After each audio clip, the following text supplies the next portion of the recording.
bonjour à tous. Bonjour. On se retrouve On se pour un nouvel retrouve. épisode. Oui, En on se effet. retrouve parce qu'on se retrouve chaque semaine finalement. Exactement. Comme si on se perdait de vue et qu'on se récupérait tous les dimanches à 15h. Comme des bons vieux amis, finalement. Exactement. Mm.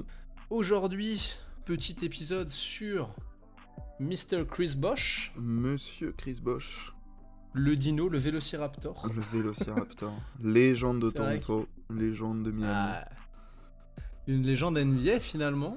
Et finalement, oui. Un peu le Hall of Famer oublié. C'est comme ça que je suis parti sur mes Ouais. recherches. C'est-à-dire qu'en fait, beaucoup de gens oublient que Chris Bosh est Hall of Famer. Alors ça arrive, on oublie que des fois certains sont Hall of Famer, mais surtout beaucoup de gens sous-estiment la carrière de ce bonhomme et ce qu'il a pu faire et à quel point il était bon. En effet. Donc aujourd'hui, on va se faire une petite rétrospective de sa carrière, passée au travers des années, comme ça, pour lui redonner ses lettres de noblesse. Écoute, Parce que, ce programme me plaît. Cette idée me plaît. Cette idée te plaît ? Cette idée me plaît parce que Chris Bosh, c'est un joueur que j'ai pas énormément plus suivi que ça, parce qu'à part évidemment quand il faisait le Big 3 à Miami, mais en soi, c'est pas le joueur que je connais le plus de l'histoire de la NBA, tu vois. Donc écoute, continue parce que c'était ma première question. Quel est ton rapport à Chris Bosh ? Après, je vais donner le mien. Écoute, c'est As-tu tout dit ? J'ai plus ou moins tout dit, oui, je pense. Pas le joueur que je connais le mieux, mais un joueur qui m'a quand même fait kiffer, que j'ai beaucoup aimé regarder, assez kiffant à voir jouer. Ouais. Voilà, tout bonnement mon rapport à Monsieur Bosh. Je suis un peu d'accord avec toi, puisque, alors je pense que ça va être un peu le cas pour une grosse partie des gens de notre âge et de notre génération. Ouais. Nous, on a 23, 24 ans. Donc c'est-à-dire que quand Chris Bosh était à Toronto, pour beaucoup d'entre nous, nous étions encore en école primaire. Ouais. Et en école primaire, tu ne regardes pas des matchs à 2h du matin de NBA. Non, en effet. Voilà. Et donc nous l'avons un peu plus connu et côtoyé quand il était à Miami, quand c'était le 3e membre du trio des Heatles. Et un petit peu plus après que LeBron se soit barré. Je ne vais rien spoiler sur la fin. Quoi, attends, Mais, LeBron il est parti de Miami ? Quoi ? Tu as ? Que quoi ? Mais non, Chris Bosh, c'est quand même quelqu'un, c'est un des cadors de la draft 2003, on verra ça ensemble. Et je suis désolé, moi c'est un de mes joueurs avec du recul aujourd'hui, parce qu'à l'époque quand il jouait, je ne l'appréciais pas à sa juste valeur, mais quand j'ai grandi et que j'ai commencé à m'intéresser un peu à la NBA, et notamment à l'époque à l'équipe qui m'a fait aimer le basket, les Heatles, je me suis intéressé à Chris Bosh, et allez voir vraiment des vidéos en introduction là de ce podcast, et revenez ensuite, parce que c'est un mec qui fait plaisir à regarder, vraiment. C'est un poste 4 qui a 10-15 ans d'avance sur la ligue quand il arrive. Et c'est un truc de fou furieux, on va voir ça. Ouais. On est parti, on va commencer tranquillement dans l'enfance. Tu connais Smith et Wesson ? Oui, les armes à feu, les flingues, oui. Exactement. Et lui s'appelle Christopher Wesson Bosh. Ok. Voilà. Je m'attendais à une histoire un peu plus dramatique, je te cache pas, quand tu m'as parlé de Smith et Wesson. Voilà, c'est juste que j'ai eu un peu peur, je vais pas te mentir. Mais non, Christopher si Wesson Bosh, dit Chris Bosh, il naît le 24 mars 1984 à Dallas, dans le Texas. Chez Dirk. Exactement. Il grandit dans un petit quartier de la banlieue de Dallas qui s'appelle Hutchins. Qui est un quartier populaire, mais qui n'est pas un quartier spécialement riche ni spécialement pauvre. C'est le classe terme moyenne, populaire, quoi, lui. Finalement. Ouais, moyenne basse, on va dire. C'est Ok. quand même quelqu'un qui est issu de parents afro-américains. C'est pas non plus. C'était pas ses les parents claques. font des. C'est ça, c'est pas. Ça brassait pas de ouf. Il est pas dans la pauvreté, si on compare. Il est pas dans la pauvreté comme un LeBron et un KD ont pu l'être. Ok. Mais on n'est pas non plus sur un Steph Curry qui grandit avec un père qui a des thunes. Et qui joue NBA. Son père, justement, à Chris Bosh, c'est un joueur de pick-up game et de Church League. Est-ce que tu connais la Church League ? Oui, je n'ai déjà entendu parler. C'est du coup, Church, c'est les églises, hein, c'est les championnats qui sont. Est-ce que tu peux l'expliquer à notre audimat ? Alors, je suis pas sûr de l'expliquer parfaitement, mais je vais tenter quand même. En synthèse. En synthèse, c'est des championnats qui sont enregistrés n'importe quoi, qui sont organisés par les paroisses finalement, c'est ça quoi. Exactement. En gros, si je dis pas de bêtises. Vous allez prier, vous allez le dimanche à la messe dans la paroisse de votre quartier, Et vous avez la possibilité, quand vous êtes investi dans la vie religieuse, de rejoindre l'équipe de basket. Parce qu'en fait, c'est une continuité un petit peu du modèle universitaire qu'ils ont là-bas. Et du coup, ça permet aux plus vieux qui n'ont pas fait carrière de pouvoir continuer à jouer au basket. Donc le père de Chris Bosh est un joueur de Church League et de pick-up game. Chris, lui, avec ses frères, il accompagne tout le temps leur père, parce que leur père ne les laisse pas à la maison seul avec sa mère, et du coup c'est comme ça qu'il va se retrouver à imiter son papa, à jouer sur les paniers, sur le côté avec ses frères. Il est déjà à l'époque plus grand que les autres, mais il est pour l'instant... on va dire bercé dans le basket, mais il n'est pas encore fan de basket. Il va tester plein de sports, Chris Bosh, quand il est jeune. Il va faire notamment du karaté. Et alors maintenant, je vous donne cette petite stat. Chris Bosh fait 2m11 à la fin de sa croissance. Imaginez un mec de 2m11 qui fait du karaté, c'est très très rigolo, je vous promets. C'est surtout terrifiant, quoi. Plus qu'autre chose. Et du coup voilà, donc il teste le karaté, très rigolo d'imaginer comme ça. Il teste aussi le baseball comme beaucoup de gamins, mais il va choisir le basket arrivé en high school. Et il va notamment, en fait, il l'explique lui, choisir le basket parce que comme je disais, il est plus grand très tôt. Et du coup, quand il est plus grand que les autres, quand il est très jeune, tu domines. Et du coup, t'aimes bien les endroits où tu domines, c'est assez basique. Oui, ça se tient. Il va commencer, parce que son père suit la NBA, il va commencer donc à suivre la NBA, à se créer des héros. Il raconte cette magnifique anecdote lors de son intronisation au Hall of Fame, où en fait à l'époque il découpe dans Slam les joueurs et il les colle sur son mur pour s'en faire des petits posters. Donc je trouve ça hyper mignon d'imaginer qu'on a tous plus ou moins fait. Ouais, c'est ça, on l'a certainement tous fait, mais du coup c'est très rigolo. Et puis après il imite aussi ses héros quand il fait du pick-up game, quand il s'entraîne. C'est un véritable driveway dribbler. Je sais pas si cette expression parlera à tout le monde, mais ça me parle un peu plus de l'autre côté de l'Atlantique. C'est cette image de ces mecs qui s'entraînent dans l'allée de garage de chez eux. Ouais, dans leur allée, littéralement. Driveway, c'est une allée. Voire dans la rue. De toute façon, si vous avez vu des vidéos amateurs de basket aux États-Unis à l'époque de Vine ou même maintenant avec TikTok, vous voyez souvent ce décorum où il y a un panier au milieu de la rue et ça fait du basket, et voilà. C'est un gamin qui très jeune a déjà une grosse éthique de travail. Il raconte notamment qu'il s'entraîne même les dimanches brûlants dans le Texas, et autant vous dire que les dimanches brûlants dans le Texas, il a dû en vivre quelques-uns en plus. Exactement, et puis il fait très chaud accessoirement dans le Texas. Aussi, et en fait, il a un peu, quand il est jeune, ce côté un peu fou furieux, un peu acharné de travail, parce qu'il est fan d'un type. Et à ton avis, qui est... Alors, je dis quand il est plus jeune. Là, on va passer sur le high school, donc ça marche quand il arrive en high school. Qui est le joueur favori de Chris Bosh, à votre avis ? Je pense que la réponse un peu basique serait genre un Michael Jordan ou un Shaq, tu vois, ce genre de nom-là. Non, pas du tout. Grant Hill ?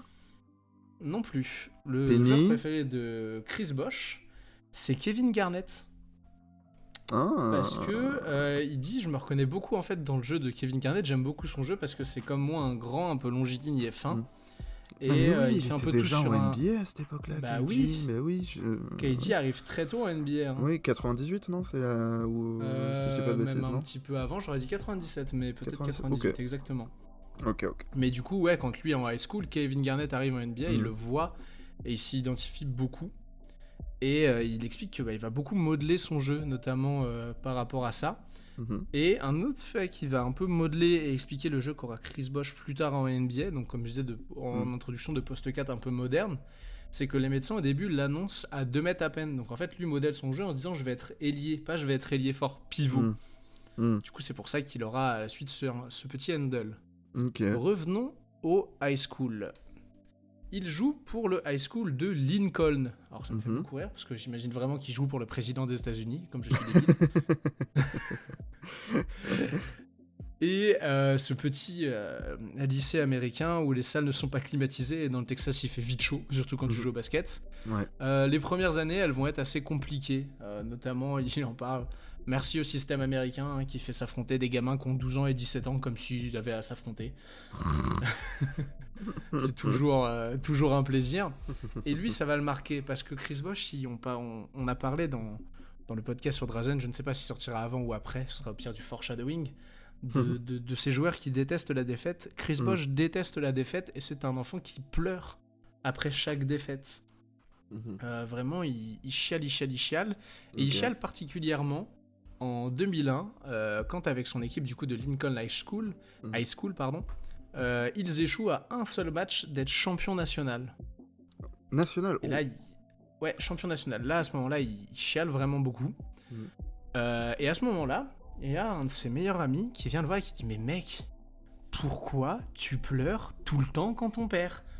Ça fait 4 ans qu'on est ensemble, tu passes ta vie à chialer. Qu'est-ce qui t'arrive ?»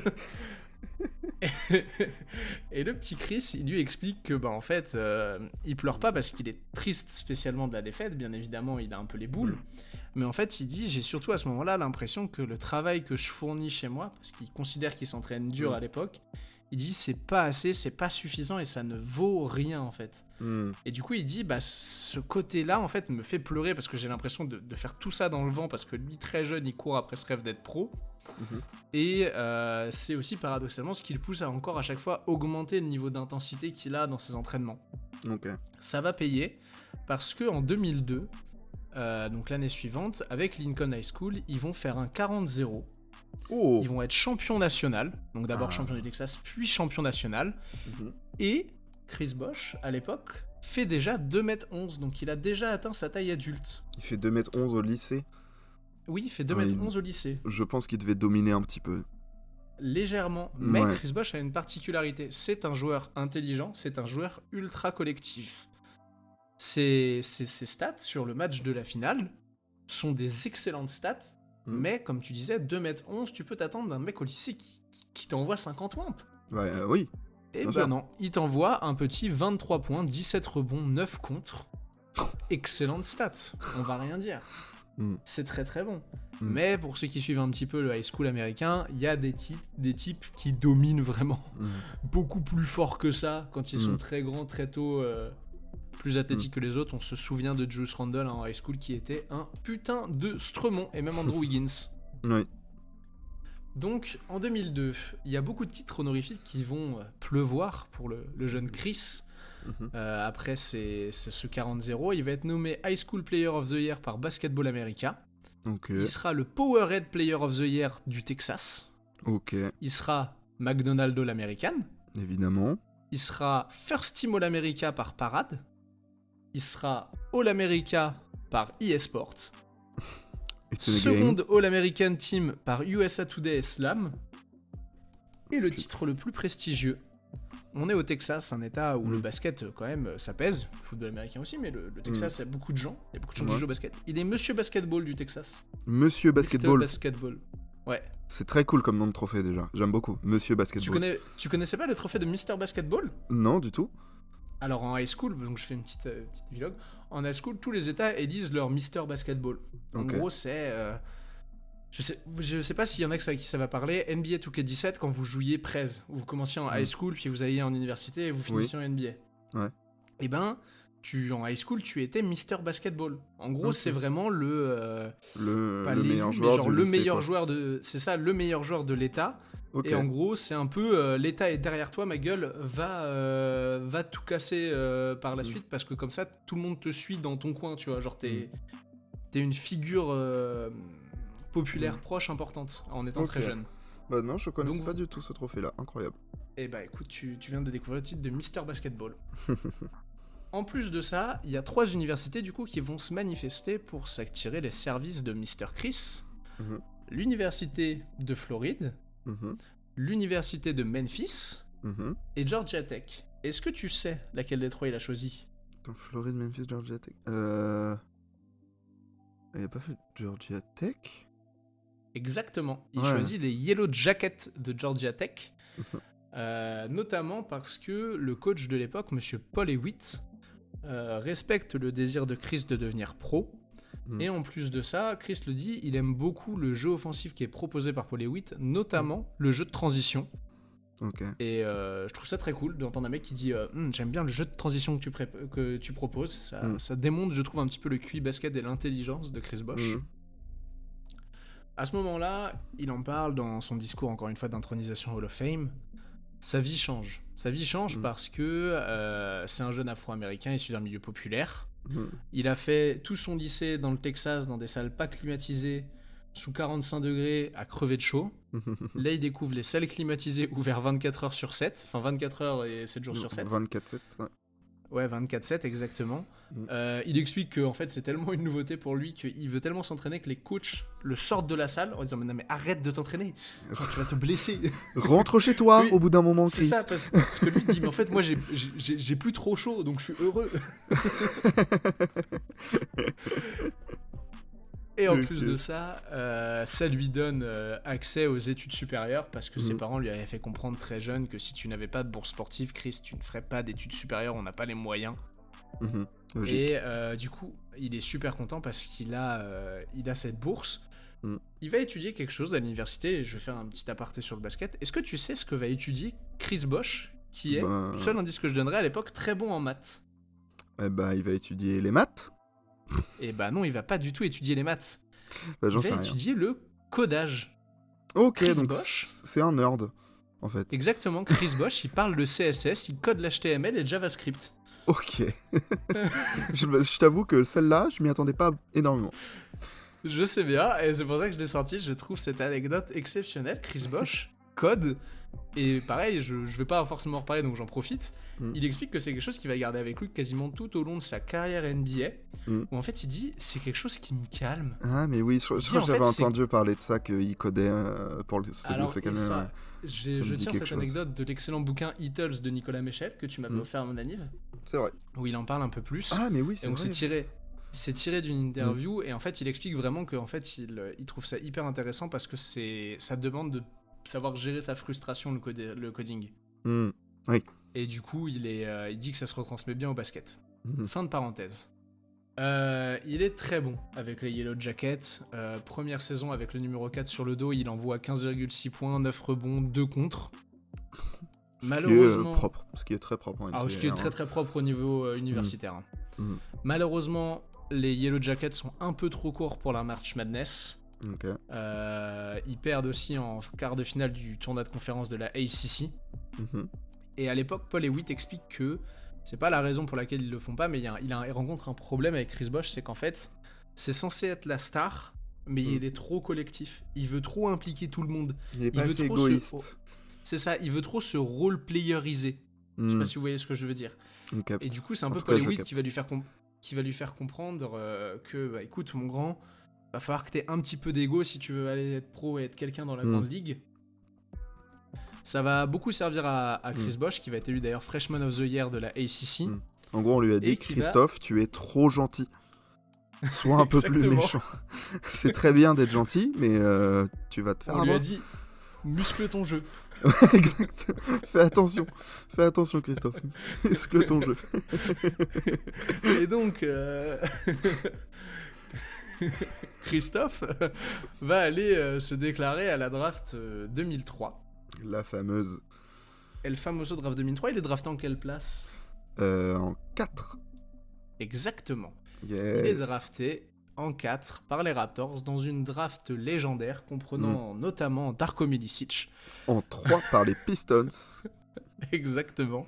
En 2 même. Non. Ah ouais, il est en 2. C'est pas Melo C'est pas Melo en 2 ? Non, Melo il est 3. Melo il est 3 à Denver et en 2 c'est Darko. Ah, il me semblait que dans mes souvenirs c'était LeBron 1er, Melo 2, Darko. Non, c'est LeBron 1, Darko 2, Melo 3 et Bosh 4. Et Wade 5. Non, 6 Wade je crois. 6 ? Il me semble que Wade c'est 6. J'ai un doute, mais je crois que Wade c'est 6. Petite cuvée de draft. Exactement, 2-3 bons joueurs. Ouais. Petite anecdote que Bosh raconte au moment sur sa draft quand il est lors de son intronisation au Hall of Fame. À l'époque, le maillot donc qui va être le sien, avec marqué Bosh à Toronto avec le numéro 4 derrière, c'est seulement le 3e maillot de sa vie de NBA. Son premier maillot, quand il était jeune, ses parents lui avaient offert un maillot Lakers, mais pas avec un numéro, genre juste Lakers devant et derrière, un peu les maillots falches. Ouais. Vous voyez ? Les maillots qui n'ont pas de goût, qui n'ont pas d'épices. Exactement. Et il raconte qu'il s'était acheté un maillot en université, un maillot de Ben Wallace. Ok. Voilà. Big donc, Ben. C'est le 3e. Exactement. C'est le 3e maillot que Chris va posséder. C'est son propre maillot. Ça y est, il est en NBA. Il va Et voilà, une chose que j'ai et que Chris Bosh n'a pas, j'ai eu plus de maillots NBA que toi, mon pote. Et toc. Qu'est-ce que tu vas faire? Il va aller en NBA. Ouais. Il va aller en NBA et il va surtout aller dans un nouveau pays, puisqu'il est drafté par Toronto. Toronto, c'est au Canada. Dans l'Ontario. Et ça va être Exactement. Ça va être un petit choc pour lui parce que il doit apprendre une nouvelle culture, c'est un nouveau pays, et en même temps, il doit apprendre à jouer dans la grande ligue. Donc ça et fait à jouer dans le froid, parce que quand tu passes du Texas où il fait 40 degrés au Canada... il en fait moins 30. Voilà, j'espère que t'as mis une doudoune avec toi, mon pote. Exactement. Heureusement pour Chris, il y a 2 vétérans qui vont le prendre sous son aile, c'est Vince Carter et Michael Curry. Ce dernier, Michael Curry, il est cité par Bosh comme étant son vrai vet, genre d'arriver en NBA. Okay. Genre il dit vraiment que c'est grâce à lui qu'il a appris plein de choses et qu'il a pu s'en sortir la première saison. Il va faire une très bonne première saison individuelle, 11,5 points, 7,4 rebonds et 1,4 contre. Franchement, c'est pas dégueulasse. Bon, alors c'est très loin de LeBron et Melo qui sont à cette époque-là déjà des stremons. Oui. Mais c'est assez pour lui permettre de faire la First All Rookie Team avec LeBron, avec Wade, avec Carmelo Anthony et avec un 4e joueur. Est-ce que tu sais qui c'est? C'est qui? Oh, alors là, je sèche complètement, j'en ai aucune idée. C'est Kirk Heinrich. Kirk Heinrich. Oh, j'adorais ce joueur. Oui. Il m'a trop fait kiffer avec les Bulls. Mais je me souviens qu'il était dans cette draft-là. Je croyais que c'était plus tard. Ok. Non, Mr. Kirk Heinrich, du coup, qui est le 5e membre de cette All-Rookie First Team. Ok. Qui vient se clôturer correctement cette première saison NBA de Monsieur Chris Bosh. Magnifique. 2e saison, et on va un peu fusionner les saisons pour parler directement ensemble de la saison 2004-2005 et de la saison 2005-2006. Vince est tradé à la mi-saison aux Nets en 2004-2005. Bosh doit donc reprendre le flambeau. Il en parle dans une excellente interview sur le média Uninterrupted où il dit qu'en fait c'est naturellement pour les fans etc. Il sent que ça y est, c'est à lui de passer un cap. Toronto a un peu été habitué à gagner avec Vince. Il doit continuer ça. Ça va être compliqué parce qu'on a une équipe du coup qui passe à ce moment-là on est une équipe qui veut être contender, donc il y a pas mal de vétérans, hey, c'est un projet de reconstruction, viens on met que des jeunes. Ça fera pas les playoffs les 2 saisons.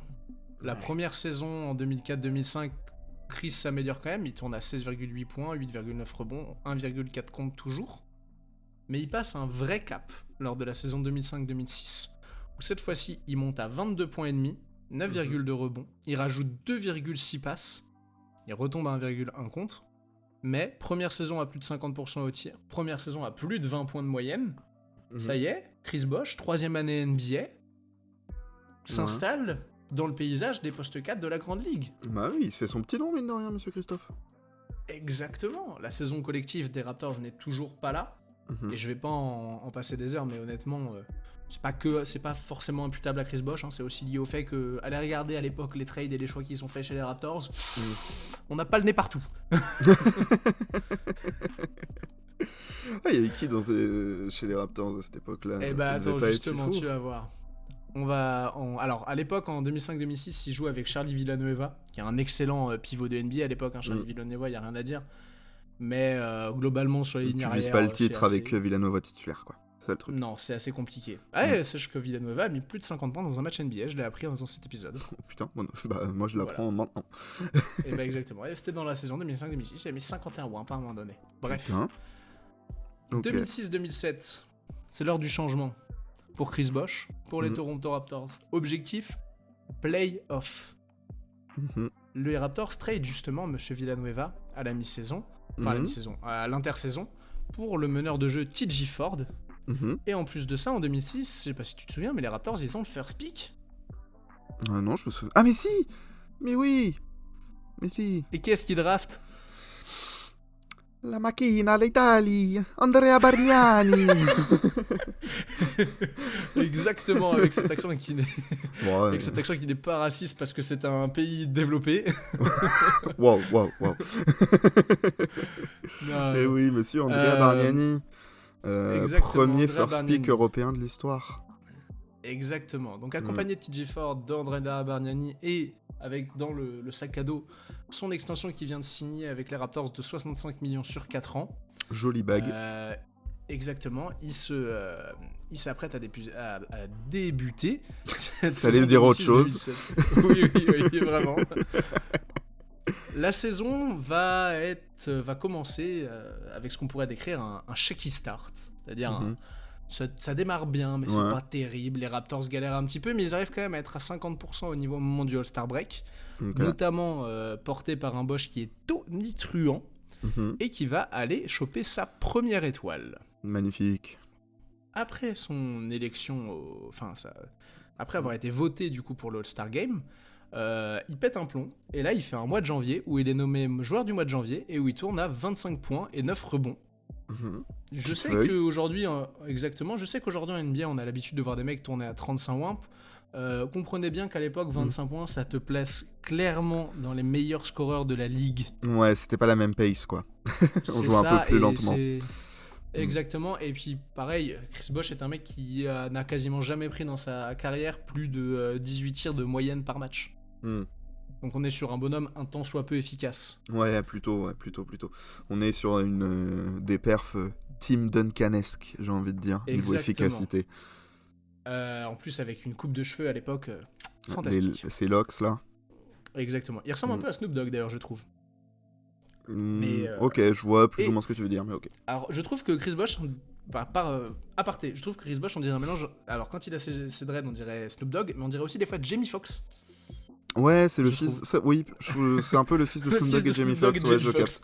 Je vois ce que tu veux dire. Ça me. Revenons à un sujet plus sérieux. Les Raptors, exactement, ils font une bonne fin de saison et ils vont être 3ème de la conférence Est avec un bilan de 47-35. Bosh, lui, ça va lui permettre d'être élu dans la All NBA Second Team, et il pose l'une de ses saisons individuelles les plus abouties, en tout cas c'est la plus aboutie jusque-là, avec 22,6 points, 10,7 rebonds, 2,5 passes, 1,3 contre, à 49, 34 et 78 en termes de pourcentage. J'ai été regarder le true shooting, il tourne à quasiment 56% à l'époque, donc ce qui est plutôt pas dégueulasse. Les Raptors vont donc en playoff, et en playoff, contre qui est-ce qu'ils tombent ? Contre les Nets de Jason Kidd et Vince Carter. Et pas mal. Pas mal, mais la marche est trop haute. Les Nets sont peut-être 6ème, ils ont plus d'expérience. Ça va se conclure sur une défaite 4-2.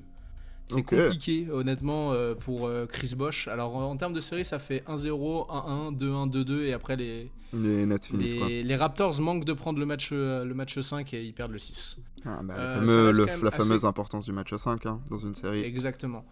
C'est assez compliqué pour Chris Bosh parce que il découvre ses premiers playoffs. Il tourne à seulement 17 points et demi, 9 rebonds et 1,8 contre. Ouais. Les pourcentages sont en baisse, 40% au tir au global et 20% à 3 points. C'est compliqué. Ouais. Il a pas dû être très content après ça, notre ami Bosh. Exactement. Je précise d'ailleurs à 3 points, je cite le pourcentage. Alors oui, à l'époque, il prend moins d'un tir à 3 points par match. C'est pareil, c'est une époque où on ne prend pas beaucoup de 3 points et encore moins quand on est poste 4. Ouais. C'est quand même, en vrai, en termes de volume, je crois qu'il rentre quasiment une centaine quand même de 3 points dans la saison, donc c'est quand même cool. Ouais, ce qui est honnête. Mais voilà. Malgré tout, donc cette saison, malgré cette défaite en playoff, c'est, moi je trouve, en tout cas à titre personnel, l'une des 3 plus belles saisons de la carrière de Chris Bosh. Dans le sens où c'est sa première grosse saison d'explosion. C'est une saison où il a quand même des bons pourcentages. Et en termes de jeu, d'impression visuelle, j'adore le Chris Bosh. J'ai été bouffé des highlights. Le Chris Bosh de 2006-2007, il est trop cool. Mais le Chris Bosh de Toronto est très très cool. Je vous invite vraiment à aller mater des highlights.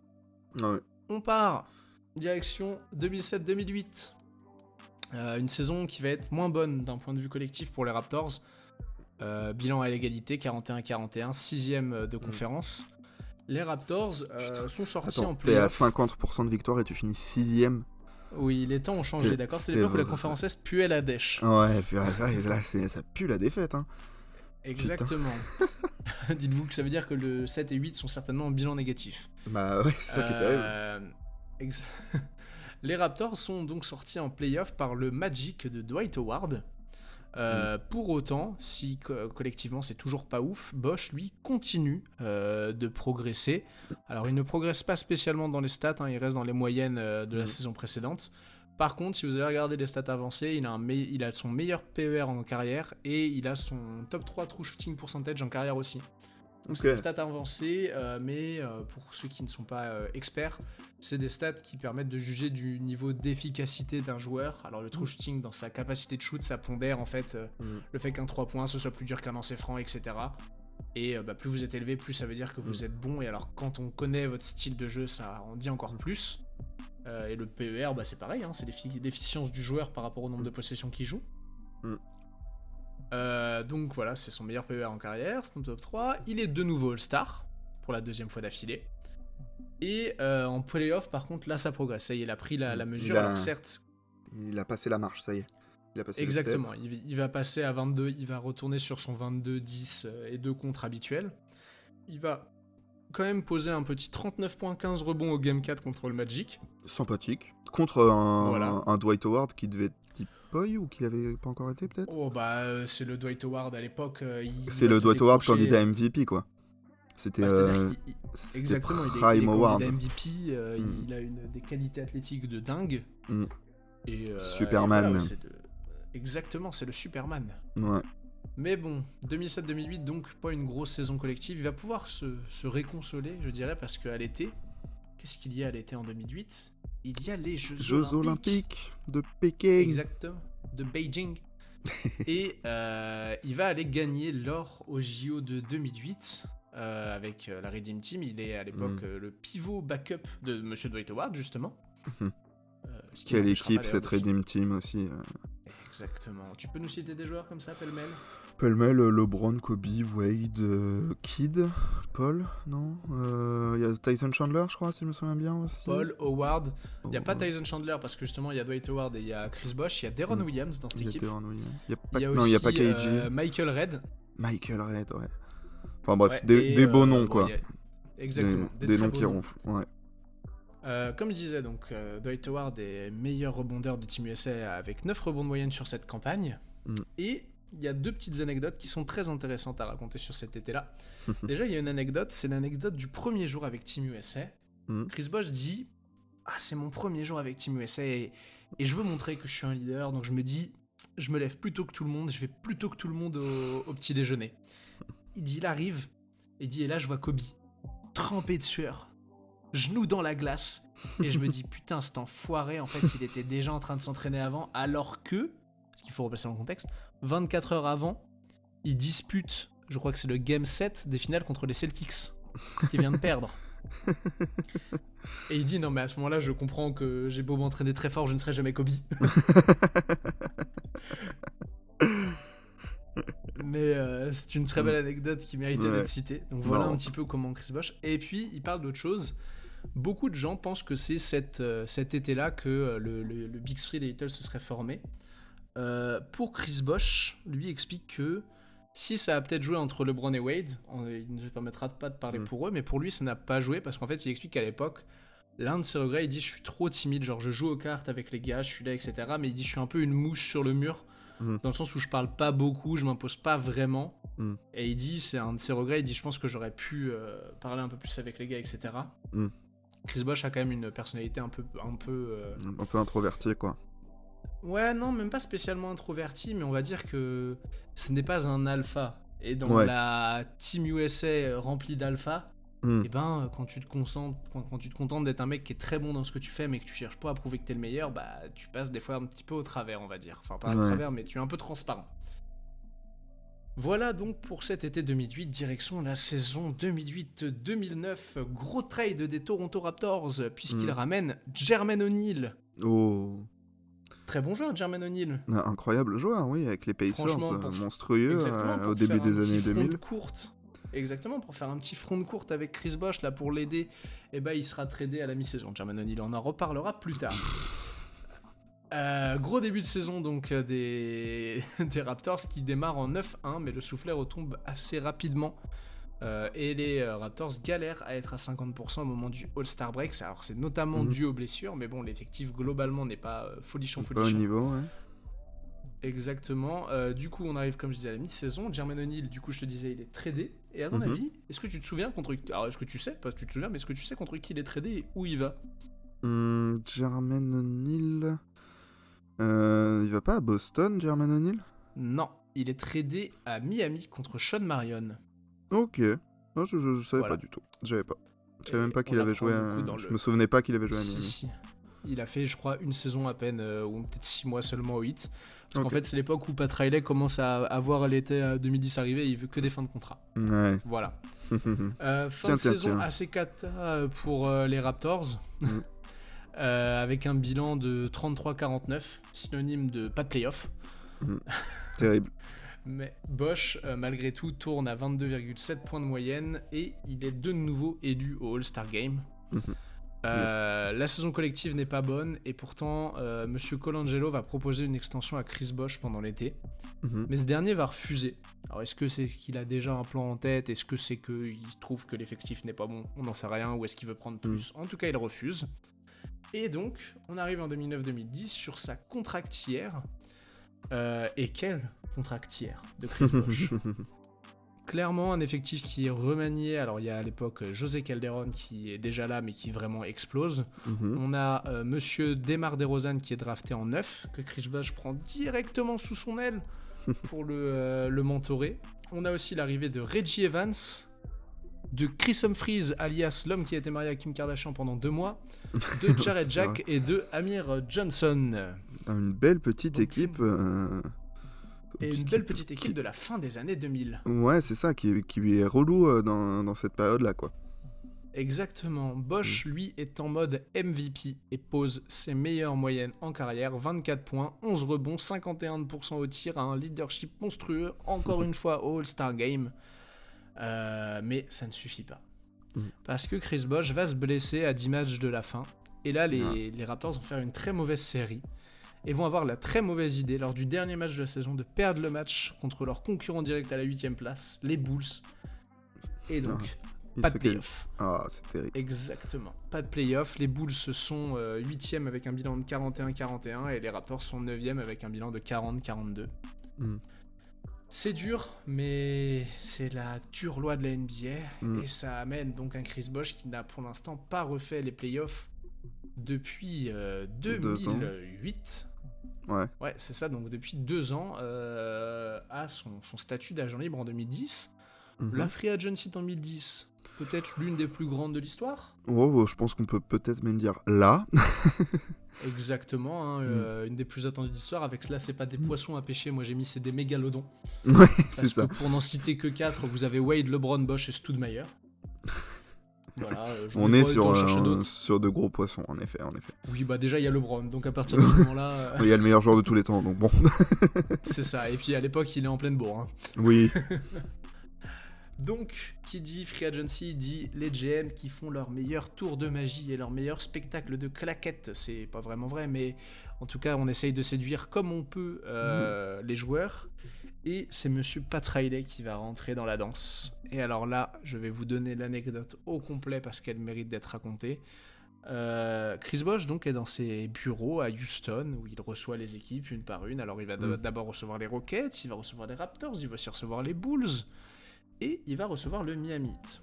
Pat Riley arrive et là Chris Bosh dit déjà ça me choque. Dans toutes les autres équipes, c'était le coach qui parlait et le GM était assis derrière. Il dit là, Eric Spoelstra, il est assis à côté de son assistant derrière. Pat Riley, il arrive, il enlève sa veste, il remonte ses manches, il commence à me parler, blablabla, bla, bla, bla, tu vas voir, tu vas être bien, etc. Je sais pas ce qu'il lui vend, mais il lui vend des trucs. Et il dit à un moment donné, il me regarde, il prend un sac, il pose un sac, et là il laisse tomber plein de bagues de champion. Il me regarde dans les yeux et dit, prends-en une, et tu me la rendras quand on sera champion ensemble. Belle anecdote. Magnifique. C'est tellement Pat Riley, quoi. Exactement. Tu sais, c'est le mafieux, quoi. Genre, vraiment. Ah, bah, vraiment. Et il faut savoir qu'il fera exactement le même coup avec LeBron derrière. Et que c'est certainement ce qui a mené au Big Three. Incroyable. En tout cas, Chris Bosh, lui, prend la bague de champion 2006, qui, pour l'anecdote, rendra à Pat Riley lors de son intronisation au Hall of Fame. Donc c'est très très chouette. Il l'a rendu bien plus tard, Laura. Ouais. Il l'a rendu genre 10 ans après, 10 ans plus tard que ce qu'il aurait dû la rendre normalement. Oui, complètement, il aurait dû la rendre 2 ans après, il l'a rendu 10 ans après, pourquoi pas. Ok. Bon après, Pat Riley a tellement de bagues, tu me diras. Oui, est-ce qu'il est con de Pat Riley, ces bagues tellement il en a, on ne sait pas. Je suis sûr qu'il sait même pas combien il en a.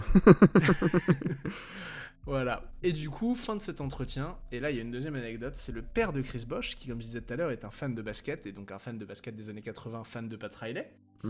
Et vraiment il dit, mon père devient fou. Mon père me dit, mais putain, mais c'est Pat Riley, il t'a dit que tu allais être champion, mais va avec lui, tu vas être champion mon fils, etc. Il dit vraiment, mon père pète un câble. Ouais, tu m'étonnes. Et du coup, on arrive un 4 juillet. Petit appel tranquillement entre Dwayne Wade, LeBron James et Chris Bosh. Jour de l'indépendance. Exactement, jour de l'Independence Day.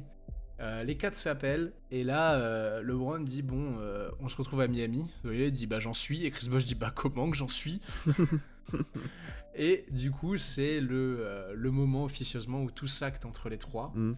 Derrière Wade appelle son pote de Sports Center qui est un méga fan des Bulls et qui espère qu'une seule chose, c'est voir Dwayne Wade et Chris Bosh arriver aux Bulls. Il l'appelle et dit ouais, est-ce que tu peux nous organiser une petite émission, je serai avec Chris, on va annoncer nos choix, etc.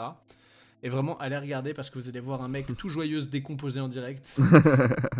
Et donc vous avez Wade qui dit qu'il reste à Wade County et il y a Bosh qui dit moi je rejoins Mr. Wade à Wade County. I join Mr. Wade in Wade County. Exactement, merci, c'est très bien dit. Et incroyable. Quelques jours plus tard, donc The Decision. C'est le 7, c'est ça, 3 jours plus tard, nous avons The Decision. LeBron annonce qu'il va à Miami également. Ça y est, le Big Three le plus incroyable de l'histoire est formé à Miami. Qui ne devient plus le Miami Heat, mais le Miami Heatles, tellement c'est fou. On les compare aux Beatles. Bah ouais, c'est ouf. Ils faisaient bouger les foules pareil. Ah bah, et puis ils vont faire bouger beaucoup de choses. On va pas parler que des Heatles, mais en termes de tout, ça a été incroyable, les Heatles. Ah bah ça. Chris Bosh est clairement, à l'époque, bah du coup, le joueur le moins fort des trois, on va dire, si on regarde objectivement. Mais c'est pour autant celui qui va avoir le rôle le plus important, le rôle de clé de voûte. Et le joueur que Eric Spoelstra a le plus encensé pendant la période Heatles, c'est Chris Bosh. Alors cette stat, elle est sortie de mon cul, mais elle me plaît donc je vais l'utiliser. Mais clairement, c'est l'un des joueurs, non, plus sérieusement, c'est vraiment l'un des joueurs que Chris Bosh, que Spoelstra va le plus encensé et qu'il clairement juge comme le plus important dans son système. C'est clair, c'était le lien un peu entre les deux grosses superstars que t'avais. Ah bah c'est même plus que le lien, c'est-à-dire qu'en vérité, une grosse partie du système repose sur le fait que Chris Bosh est si fort et a cette capacité à écarter les raquettes que bah du coup c'est parfait pour des slashers comme Wade et LeBron. Petit fait comme ça, faut savoir que sur les 4 années au Heat, le joueur qui a le meilleur différentiel, c'est Chris Bosh. Alors c'est pas LeBron James, c'est pas Dwayne Wade, avec plus de 10 points et demi de différence, c'est Chris Bosh. Et littéralement, genre quand vous regardez le différentiel, genre c'est-à-dire que le Heat, quand Chris Bosh est sur le terrain, il y a un différentiel, genre il y a 3 points de plus en attaque par rapport à la défense. Et quand il est pas sur le terrain, genre l'attaque est déficitaire de moins 2 points par rapport à la défense. Putain. Genre il pèse, genre c'est vraiment... il est clairement important dans ce truc-là. Et il est clairement important et pourtant il a le rôle ingrat de troisième option avec les difficultés que cela amène. Alors déjà, ne serait-ce que des difficultés pour lui, pour s'adapter quand vous passez d'être le MVP, la superstar, le Michael Jordan d'une franchise à la troisième roue du carrosse. Il en parle dans l'épisode 57 de All the Smoke que je vous invite à aller voir. En fait, il dit que lui, à l'époque, il se voit un peu comme une superstar, mais bon, il fait le choix d'aller au Heat. Et il dit, je comprends très vite que mon corps, comme il dit, ils en rigolent, genre, il dit, mon corps n'est pas fait comme ça, genre, je ne peux pas faire ce que font LeBron et Wade, genre, je ne peux pas faire des contre-attaques à toute berzingue. Donc, il a bien conscience qu'il va devoir être cette troisième option. Et même si c'est difficile, même si son rôle est diminué et que le problème c'est que les critiques par contre elles vont être amplifiées et que pareil comme il explique dans All the Smoke, lui à l'époque sa manière de répondre au public c'est de dire bah je prends 30 shoots, je te mets 40 points et tu fermes ta gueule. Bah là tu peux plus le faire. Donc ça lui demande d'apprendre plein de nouvelles choses, mais Chris Bosh est intelligent, il veut tout accepter, il va tout accepter parce qu'il veut une seule chose, c'est gagner. Le titre. Exactement. Et quand vous faites le bilan, Chris Bosh passe 6 saisons à Miami, c'est presque autant qu'à Toronto où il passe 7 saisons. Mais vous prenez juste déjà les 4 saisons avec les Heatles, le sacrifice, il va se ressentir uniquement dans les stats. C'est-à-dire que oui, il va passer de 23 points de moyenne et 10 rebonds sur ses 4 dernières années à Toronto à 17 points pour 10 rebonds. Mais par contre, collectivement, c'est le jour et la nuit. 4 apparitions en play-off, 4 finales NBA, 2 titres. Alors qu'avant, c'est 2 apparitions en play-off avec Toronto en 7 ans. Et 0 tour passé surtout. Hein. Exactement, et 0 tour passé. Ouais. Je veux dire, on parle d'un individu qui veut gagner et qui explique que, en fait, comme il dit, je pense que si on n'avait pas été... que s'ils n'avaient pas été aussi bons aussi vite, et notamment en faisant les premières finales, même si c'est là que eux s'attendaient à être, le fait que ça marche quand même aussi rapidement a confirmé son choix. Et il explique aussi qu'il apprend énormément de choses. Il parle des finales 2011 notamment, où il dit en fait à l'époque, je pensais qu'on allait arriver en finale et ça y est, c'était déjà gagné. Et il dit j'ai appris vraiment beaucoup de choses pendant cette première finale. Il dit le fait que rien n'est gagné en finale et qu'en fait c'est vraiment un sport différent, même des playoffs et du reste. Ah, tu m'étonnes. Surtout ces finales-là qui sont quand même un peu spéciales, quoi. Exactement. En fait, il explique aussi que lui, il dit, à l'époque, je me fais un peu monter la tête parce que les médias nous encensent au début sur les 3 premiers matchs. C'était Et il dit... Tout le monde les voyait champions et c'était impossible de voir autre chose que cette équipe du Heat qui était à être championne, surtout face à Dallas qui était une équipe de vieux briscards, tu vois. C'était les vétérans contre les jeunes en pleine bourre, ouais c'est ça. La narrative était toute construite autour de ça. Exactement, et il explique que du coup les médias un peu rentrent dans sa tête et lui auront fait un sentiment de suffisance. Il y a cette image aussi où après les finales 2011, quand ils perdent, on le voit pleurer dans le couloir. Il a une très bonne vanne lors de son intronisation à Hall of Fame où il dit oui, j'ai pleuré comme une petite fille et c'est vraiment pas sympa pour les petites filles parce qu'elles ont plus de fierté que moi. C'est pas... en même temps tu t'es pris la blitzkrieg de Dirk sur la gueule là. Et puis ton concurrent direct, oui, t'as roulé dessus. Là oui, MVP des finales, finale légendaire, et puis surtout c'est un papy. Exactement, quoi. Alors que c'est toi qui défends sur lui, c'est relou. C'est un papy qui ne saute pas par-dessus un stylo, donc ça fait chier quand tu fais 2m11 et que t'es quand même assez athlétique, quoi. C'est ça. Donc il apprendra énormément de choses en 2011. Je vais passer vite fait, je vais pas redétailler un peu saison par saison parce que comme je disais c'est un peu plus proche, donc je vais plus axer sur le côté clé de voûte. Il y a le fait qu'en 2012 typiquement, si vous regardez ce qu'il apporte dans l'attaque lors des finales contre OKC, c'est qu'en fait il fait un peu, moi je trouve, éclater la défense d'OKC par un aspect, c'est qu'il peut s'écarter du panier, et en fait lui aime beaucoup jouer face-up Chris Bosh. Mais du coup quand ton vis-à-vis c'est Kendrick Perkins, si tu le joues face-up, tu l'encules Kendrick Perkins. Oui, c'est ça, tu fais un pas de côté, il est perdu Kendrick, il est pas très rapide. Du coup, c'est ça, et du coup ça ouvre encore beaucoup de choses. En 2013, est-ce qu'il y a besoin de parler de son importance? On en parlera après. On parlera de ce rebond. C'est ça, et en 2014, un petit peu la même chose en fait. L'intérêt de Chris Bosh dans le jeu du Heat, c'est de permettre d'écarter la défense, d'écarter le pivot, parce que Chris Bosh joue pivot au Heat, donc d'écarter ce pivot pour ouvrir des lignes de pénétration pour ses coéquipiers. Et en 2014, c'est possible de mettre des paniers quand il n'y a pas un gros steak comme Tim Duncan ou Thiago Splitter dans la raquette, quoi. C'est ça, et accessoirement, quand vous lui passez le ballon, même à l'extérieur, le pépère est soyeux. Oui, très beau geste, Chris Bosh, même s'il est grand. Ah oui, très beau geste. Ouais. En tout cas, donc comme on en revient un petit peu de manière plus globale, ce sacrifice paye. Et il est assez récompensé en vrai par les spécialistes parce que il va quand même aller 4 fois au All-Star Game, alors c'est clairement plus par reconnaissance de son rôle et de son importance que pour ses stats. C'est ce qu'il faut aussi à l'époque, il est critiqué, beaucoup ne comprennent pas pourquoi il y va. Et Bosh me dit, en fait, c'est devenu tellement le joueur du système, et je vais faire une analogie, mais une petite comparaison. Alors non, ce n'est pas du tout James Harden, calme-toi. Non, moi je trouve en fait que finalement, Chris Bosh, c'est un petit peu lui le moteur du Miami. C'est lui qui permet à toutes les autres pièces de fonctionner à plein régime et en pleine synergie. C'est ça. Parce que sans lui, il y a des petits accros. En fait, Chris Bosh, c'est la courroie de distribution. Ouais, c'est le vilebrequin. Choisissez les experts mécaniques, là, ceux qui bouffent des pistons dans leur bol. Là. Voilà, ceux qui mangent des salades de soupape au petit déjeuner. Exactement. Perso, je mets le lait après. Que c'est un peu ce rôle-là, en fait, ce rôle de liant, le ciment entre les briques, avoir le ballon. Exactement. Ça reste cependant aussi un leader qui sait reprendre son rôle de superstar. Je veux dire, allez regarder les matchs où Wade et Brown sont pas là. Il y en a notamment un qui est bien connu, c'est un match contre les Hawks où il va envoyer 30 wimps et où il va envoyer Vlad buzzer à 3 points en fin de temps réglementaire pour décrocher l'overtime.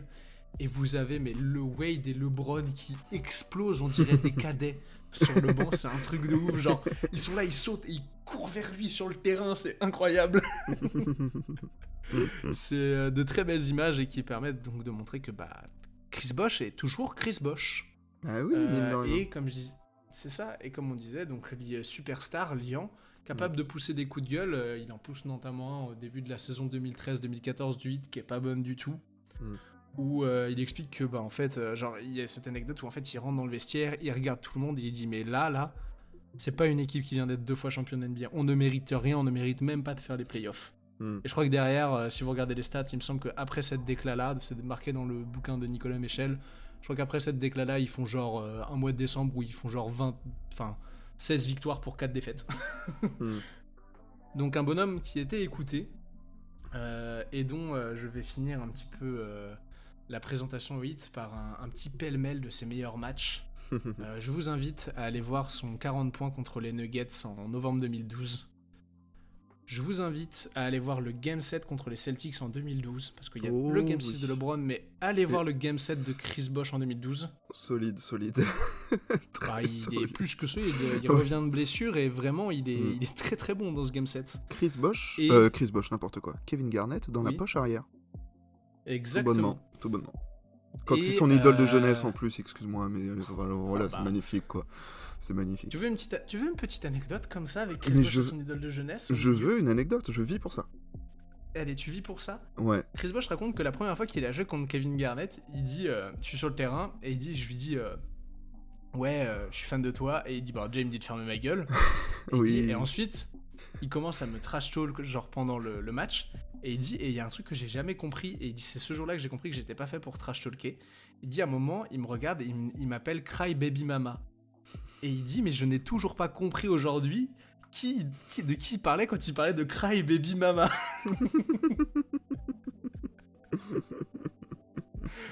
Du coup voilà pour l'anecdote. Après c'est Kevin Garnett quoi, c'est... Oui. Il en parle en fait dans le podcast All the Smoke, et je crois que c'est Matt Barnes qui dit mais après il y a des fois où il se parle tellement à lui-même aussi que tu sais pas s'il trash talk que toi ou s'il se trash talk que lui. Il est un peu fou, dira-t-on. Exactement. Donc ce Game 7 face aux Celtics, ce Game 6 face aux Spurs dont on parlait tout à l'heure, avec Rebound Bosh, back out to Allen, his three-pointer, bang! Non, allez voir ce Game 6 parce que donc il y a ce rebond effectivement à la fin du temps réglementaire pour permettre au Heat d'égaliser. Mais il y a aussi le contre sur Green à la fin de l'overtime.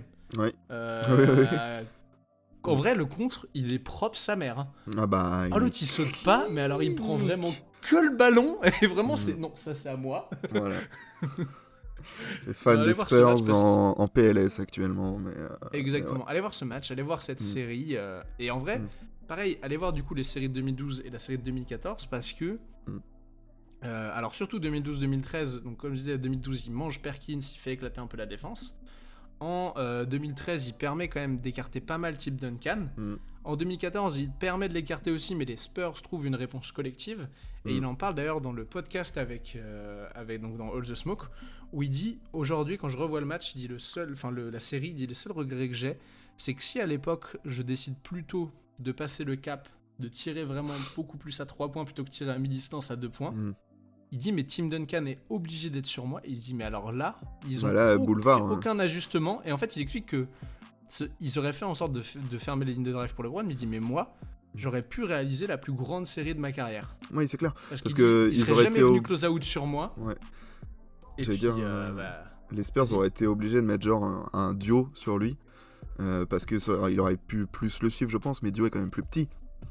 Donc c'est ça, et puis en fait ce qu'il explique aussi c'est qu'il dit moi à l'époque mon vis-à-vis c'est Duncan, mais il dit moi en fait le truc c'est que Duncan, moi j'ai beaucoup de respect pour Tim Duncan, mais il dit mais déjà il va jamais venir close out sur moi à 3 points, il va toujours me laisser le prendre, et Chris Bosh est un putain de shooter à 3 points pour un poste 4, genre vraiment on parle d'un mec qui tourne à plus de 35% en carrière, c'est quelqu'un Chris Bosh à 3 points. L'un des meilleurs stretch forts, même l'un des premiers vrais stretch forts de l'ère moderne tu vois.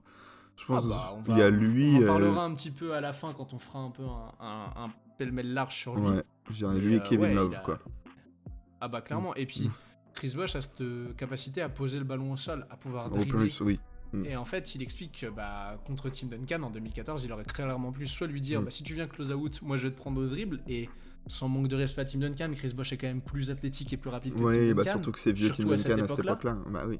C'est ça, où il dit sinon, si tu me laisses ouvert, je te la mets dessus à 3 points, quoi. Donc voilà un petit peu pour l'époque Heatles, là où il est la clé de voûte. LeBron part en 2014, on en parlait tout à l'heure. Oh mon dieu, LeBron est parti de Miami. Qu'est-ce qui se passe? Tout s'effondre. Malheureusement, tout s'effondre un petit peu. Alors déjà, faut savoir que Bosh vit très mal le départ de LeBron. Il explique que, en fait, il dit à l'époque, je suis un peu égoïste sur le sujet, mais il dit, mais avant que ça va me prendre plusieurs mois en fait avant de reparler vraiment avec lui.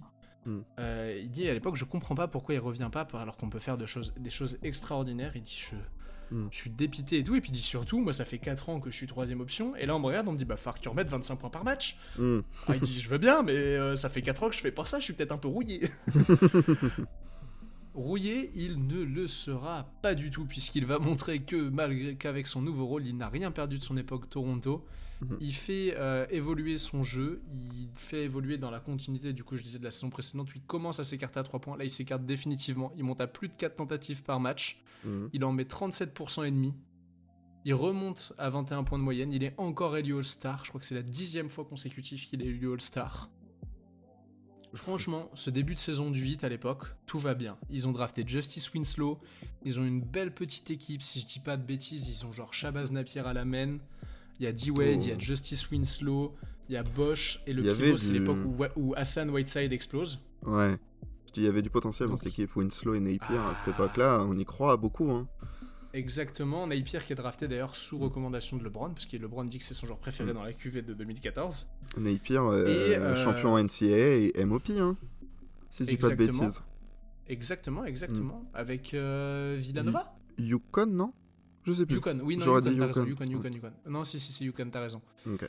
Et Bosh à l'époque en parle, il dit moi je pense qu'à l'époque on peut aller regarder LeBron en finale de conf, voir le taper avec cet effectif-là. Ce qui en vrai sur le papier n'est pas infaisable. Ça se défend. Exactement, mais malheureusement, après le All-Star Break, petit problème de santé pour Chris Bosh, et je dis petit problème de santé, mais non, c'est grave.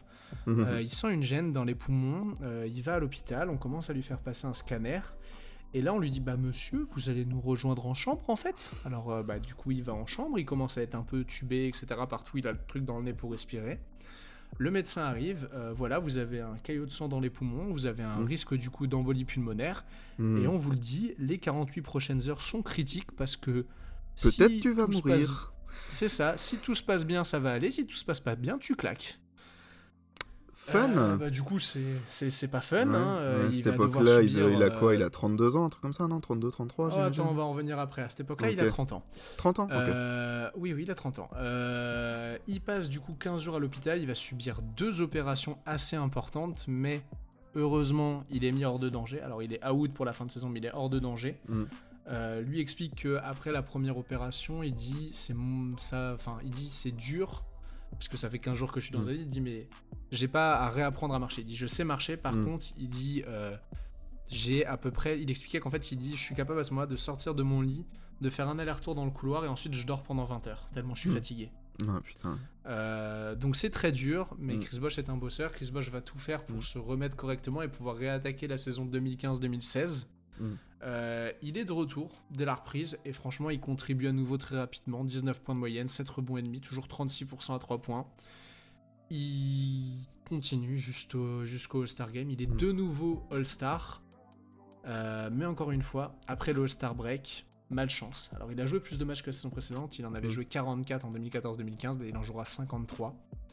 Mais petite blessure au mollet, au début on se dit c'est pas grave, il doit avoir une petite déchirure, et puis examen, et puis putain en fait il a encore un caillot de sang dans le mollet. Je me souvenais plus de son truc dans le mollet, je te cache pas. Si, ça démarre comme ça en fait, c'est une blessure au mollet, et en étudiant la blessure il découvre qu'il a de nouveau un caillot de sang.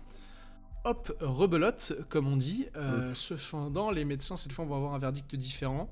C'est la 2e fois, c'est possible que qu'il produise lui-même ses caillots de sang. La situation est très simple. Soit tu arrêtes ta carrière, soit tu prends le risque de mourir à chaque fois que tu mets un pied sur un terrain. Bon, dur dilemme. Ouais, l'ambiance devait pas être folle. Ah non, il raconte qu'il a beaucoup pleuré sur le chemin du retour avec sa femme, et c'est bien normal. Ouais.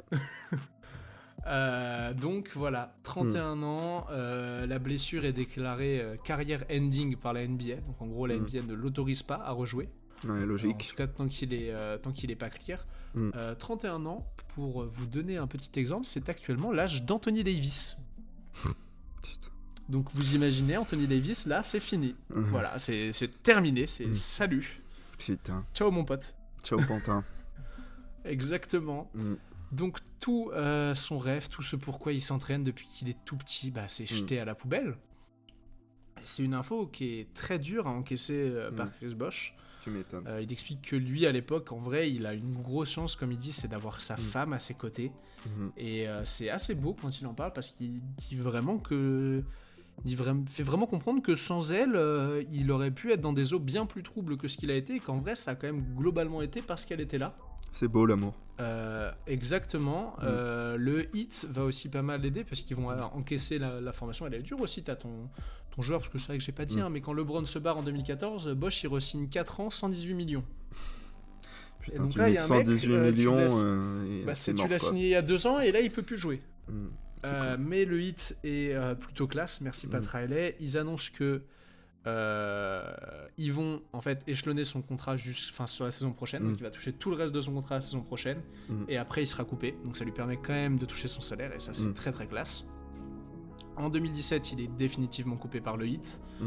Il va essayer de son côté de faire ce qu'il faut pour revenir en 2018 et 2019, mais c'est pas possible, genre ça ne s'améliore pas, il a toujours ses problèmes de caillot.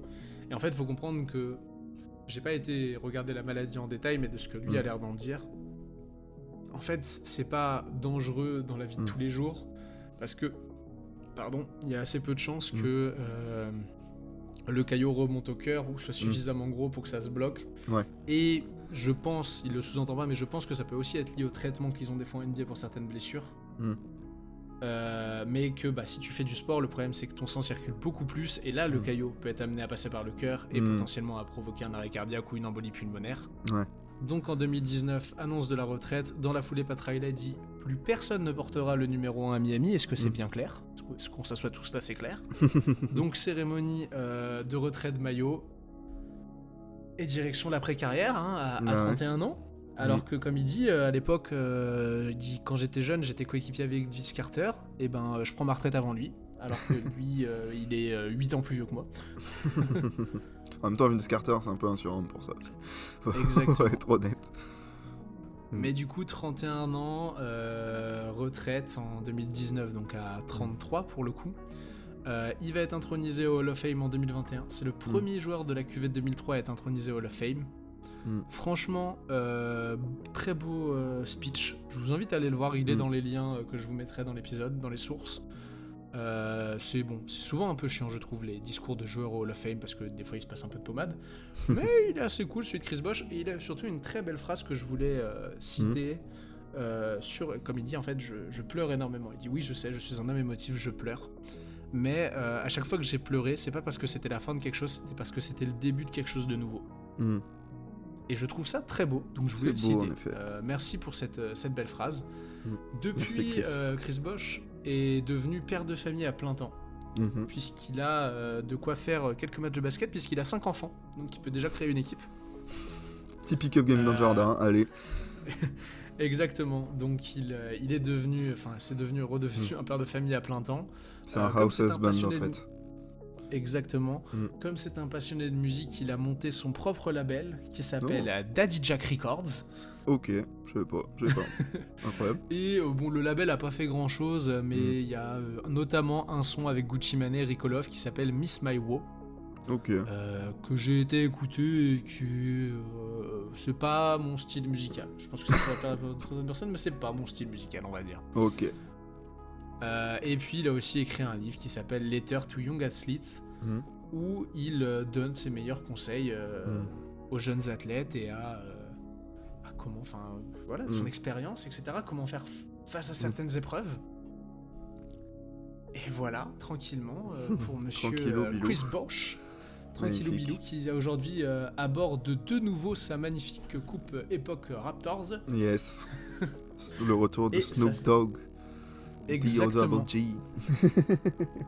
C'est le retour de Chris Bosh Snoop Dogg. Ouais. Chris Dogg. Mais voilà un peu pour la carrière de Chris Bosh, joueur sous-coté. Et donc belle il histoire, fallait rappeler carrière, un petit peu.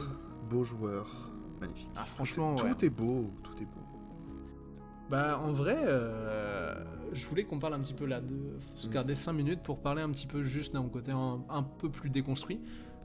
En regardant les highlights de Chris Bosh, je me suis fait une remarque, et alors ça va peut-être pas plaire à tout le monde, mais je trouve que Chris Bosh et Victor Wembanyama partagent énormément de similitudes dans le jeu. Dans le sens où Chris, à l'époque, est du coup déjà un joueur qui s'écarte et un joueur un grand qui possède déjà un handle. Et en fait, même dans la mentalité, il explique qu'à l'époque, bah oui, on lui dit de jouer sous le panier, mais en fait, il en a un peu rien à foutre. Genre, il veut un peu jouer comme il veut et comme son idole. Et ça me fait vraiment penser à ce que dit parfois Victor, où il dit je veux pas être un pivot traditionnel, je veux être autre chose. Alors bon, la taille est différente, le talent est peut-être aussi. Mais je me suis dit, en vrai, Chris Bosh a un peu Victor vibes quand il est jeune, tu vois. Ok, ouais, je vois ce que tu veux dire. Voilà, c'est pas le truc le plus. C'est pas la comparaison la plus évidente, évidemment. Mais non, mais je me suis dit, en vrai, il y a un petit truc. Et je me suis dit autre chose. En vrai, Chris Bosh, au lieu de se faire drafter en 2003, il se fait drafter en 2013. Oh nom de Dieu. Franchement, aujourd'hui, il regarde. Enfin, je pense qu'il massacrerait la ligue. Ah bah c'est sûr. Parce que genre, c'est vraiment ça en fait. J'essaie de trouver une comparaison, mais genre, il est certes, il est un peu skinny, mais actuellement, j'en vois pas beaucoup qui lui ressemblent. Bah en vrai, on dirait. Je trouve que ça me fait. Enfin, je vais citer deux trucs, mais il fait un peu penser à Bam Adebayo dans ce côté un peu all-around, mais il est plus skinny que Bam. Ouais. Parce que Bam est quand même un buffle. C'est ça, mais Chris Bosh a un excellent sens de la passe. Regardez avec les Heatles et même déjà à Toronto, Chris Bosh c'est un joueur qui trouve des très bonnes lectures de passe. Quand il est au poste bas ou poste haut, il est très très bon. Et ouais, moi je pense que dans la NBA moderne, franchement, ah bah il en fait plaisir à beaucoup de gens. Comment ça tu fais? Ah bah en fait ça fait un peu Lauri Markkanen vibes aussi, parce que ça fait un grand steak de plus de 10 qui shoot à 3 points. Ouais, c'est clair. Ouais. Mais je pense que Chris Bosh a quand même d'autres qualités en plus, genre notamment la défense. Oui. Mais ouais, voilà pour Chris. Ouais bah magnifique, très belle histoire, très très cool. Je n'ai pas de petit jeu moi parce que je savais que ça allait être long, donc je voulais pas faire plus long non plus. Très bien, c'est pas grave, ça me va si on se quitte là-dessus. Petite question, quel numéro avait-il au 8 ? Le 1. C'est bien, et quel numéro a-t-il au Raptors ? Le 4. C'est super, très très fort. Bah écoute. On va s'arrêter là-dessus. Allez, ça marche. Allez, bah topette, et puis on se vous retrouve dit la semaine prochaine. Allez. Bisous. Bisous.